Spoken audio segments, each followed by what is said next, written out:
গভীর নলকূপ পরিচালনায় বাধা সৃষ্টি ও তালাবন্ধ। রাজশাহীতে তানোর উপজেলার শরণজাই ইউনিয়নের কাঁসারদিঘি গ্রামের ৫ নং ওয়ার্ডে গভীর নলকূপ পরিচালনায় বাধা সৃষ্টি ও তালাবন্ধ করে চরম বিপাকে কৃষক। স্থানীয় সূত্রে জানা গেছে, মিরাজ সরকার নামক কাঁসারদিঘি গ্রামের ৫ নম্বর ওয়ার্ডে এ বাসিন্দা গভীর নলকূপের পরিচালনায় বাধা সৃষ্টি করেন। তার ছেলে মোস্তাফিজুর ওই গভীর নলকূপটি হুমকি ধামকি দেখিয়ে তালাবন্ধ করেন।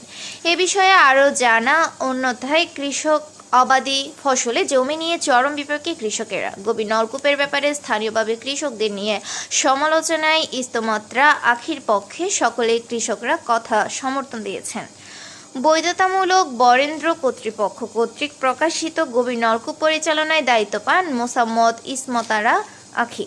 এ বিষয়ে তানোর থানার officer in-charge OC Afsal Hossain duty অফিসারকে ঘটনাস্থলে পাঠান। Duty officer SI Fazle Rabbi বলেছেন, বিবাদীর জবানবন্দি শোনার পরে SI রাব্বি বলেন তার কাউকে মারেন না এবং বলেন যে কেউ ঘটনায় চলে আসছে, মারধর করে এখান থেকে বিদায় করা হয়।